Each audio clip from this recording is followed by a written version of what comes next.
How's it going, everyone? And welcome back to Continues to Tick. Dividend investing is such a long process.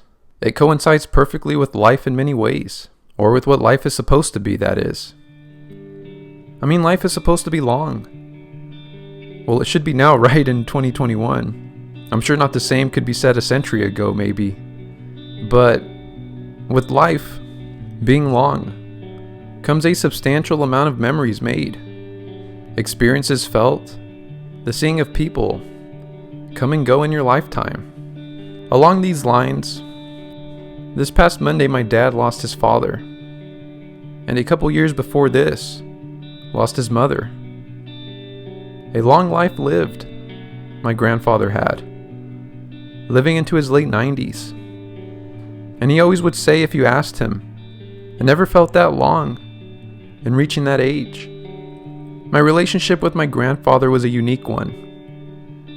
And if it wasn't for him first coming to the United States from Mexico, setting that precedent, who knows where I'd exactly be now.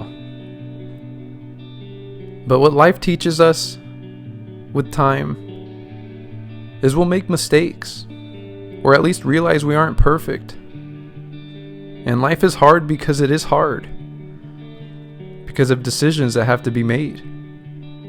My grandfather loved me the same way as my father loves me today, silently, in their own way. And although it's hard to perfect the balance of time and where to allocate it, I always felt I likely didn't spend as much time with my grandfather as I should have. And that's on me. But that is time. Yours and everyone else is running identically together. However, everyone on their own personal timeline. But that is time. But on another note, such as with birth, there also has to be a beauty in death. It means you were once here. And because of that, you became a part of people's lives. And even for that alone, this experience, the transience of life, is worth it. Is worth it. But now to move away from some of the darkness here. This last week I now crossed the 30K mark. But it wasn't easy. And for a second I wasn't sure what was going on in the markets. I mean, I did my part, investing my money into the portfolio like I always do.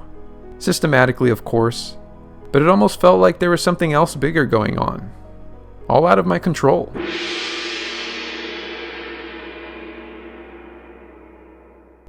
Oh, what the? Oh, hold the on. The Dow Jones chart here, it like reflects my mood perfectly throughout the week. So this is like Saturday, Sunday. You know, you're going into the week pretty good. You're solid. You got your energy back. Monday hits. Here you are on Tuesday, you know, getting another day in, sense of confidence. After work Tuesday, crash a little bit again. Here you are Wednesday, you know, get through Wednesday. You're like, yeah, I'm at the middle of the week. But then you realize, and just because you're at the top of the hill doesn't mean all the work's done. So, you know, you kind of mentally fatigue yourself, and here you come back crashing down at the end of your Wednesday. But then, you know, you get Thursday out the way, you know, you're doing good, but then you're also like, you know, you still got one more day to go. But then you realize, hey, it's Friday. Well, yeah, it's Friday. And then you finally get done with your Friday. And then you got Saturday, get your Sunday, get your energy back. And then it cycles over again. And then here you are on Sunday again, crashing back down to earth on Monday. And it's just cycling and cycling through. Right? But honestly, guys, I do appreciate the support on this channel. It's all been a fun process, and I've really enjoyed it. I've enjoyed making these videos, and it's crazy to think that I started this channel in August of last year with my very first upload. And since then, every single week, been uploading a video. There's something here that keeps bringing me back. And as I always say, there's no plan of stopping now or anytime soon. If anything, let's get better, but I'll keep having fun. So if you haven't yet already, do hit the subscribe button for the journey. Do hit that like button. And let's make our way into the main point of this week's video. The portfolio review of now reaching the 30K mark. So just as we usually do with these milestone videos, I'll give you a basic rundown of my current situation. my personal investing strategy, and the details of my 30K dividend portfolio at the moment, such as how much I'm investing, how much holdings do I have, what's my dividend yield, and the biggie, how much a 30K dividend portfolio makes me. So let's begin. Crazy to think I started this portfolio practically a year ago now, on July 20th of 2020. Yes, the crazy year of 2020. But this will be a reminder for those that already know, but for those that are actually new here, I'm currently 25 years old, turning 26 later this year, about 2.5 years removed from college now. I went to college to become a registered nurse and currently work as an RN in the correctional system here for the state of California, which can be a video series on its own. But I currently live with my long-term girlfriend of approaching 5 years, with our small, no longer a puppy, toy poodle, Archie. We currently don't have any plans for marriage, and since college I haven't bought a home, nor a new car. We currently rent a small house, a 2-bedroom, 1-bath, here in California. My girlfriend works 100% remotely, so the extra space is definitely nice. And I still drive a 2001 Toyota Camry that rattles a bit when I go over potholes and those speed bumps. And that recently got a check engine light, a P0442. I already changed the gas cap twice and unfortunately came back again, so any help provided, that's definitely appreciated. But on a serious note, nursing is as solid of a career, I'd say, as one can get. So it does help with finances, and I am very thankful for that. But I do tend to save a good amount of my income. And I currently invest $500 every week into my dividend portfolio, which is about $2,000 a month, or $500 times 52 weeks in a year, about $26,000 a year. All goes into this dividend portfolio. On top of this, anything I don't invest, I'm currently trying to build up, save up for a cash reserve, for real estate someday, or other investable opportunities as they present themselves. So here we are currently in the Jesse's cash flow portfolio, with a total current sum of $30,671. I think in last week's video we were about $3.50 short, and I decided not to do it and hold out till we actually crossed it. And here we are, actually crossing it. This is with the overall return of 35.40% currently, which equates to a total portfolio gain of $4,520. From this, earned dividends is $467, and then market gain alone is $4,053. So up to this point in the portfolio, I know it's not a growth portfolio by any means, but we have a 35% return. And it's practically been a year, and in a year, if you can get that amount, that's solid. Sure, it's not Tesla, it's not AMC, it's not buying Bitcoin a couple months ago, but that's a substantial amount of return, especially for a dividend portfolio, I would say. And if we go down below here, just because in these portfolio reviews of these milestones, I do like to break it down a little deeper. You can see I have my portfolio broken up into a couple sectors here, and I'll go ahead and just kind of go over them here briefly. As you can see, I have real estate set at 13% of my overall portfolio, followed by consumer staples at 12%, and then we have tech here also at 10%. We have an ETF here at 10%, and then utilities as well, and index fund also at 10% apiece. Following this, we have financials at 9%, we have industrials at 8% of the portfolio, and then here we have healthcare at 7% of the portfolio, with communications being at 5%, energy at 3%, materials at 2%, and then consumer discretionary, aka I always show it, which is my McDonald's, at 1% of the portfolio. If we look a little deeper here, and we take a look at the biggest overall gainer of the sector in my portfolio, it looks like currently it's tech. And there was a good point in time, if you look at my other milestone videos, where tech wasn't the biggest return. But tech has been on fire lately. And I know for quite a bit of people who do have dividend portfolios, I think they do lean it more heavily on tech. But considering my strategy overall, tech tends to move and swing a lot more than all these other sectors do, a little bit more often than these other sectors do, at least in my opinion, just from what I've been seeing. So overall, it might provide the best overall growth. I think the dividend portfolio yield itself is the smallest out of these sectors. But if you're overall going for growth and you don't mind market swings, you could definitely increase your tech sector in your portfolio. But as for me, 10% is definitely what I'm most comfortable with, at least at this time. And I believe it was in my last week's video, I was telling you I was going to dig a little deeper into this sector here, into tech, just to specifically show you NVIDIA. So since I've purchased this, and this is even with dollar cost averaging, it's still provided me 100% return on my investment, which is very interesting considering it's a dividend paying company.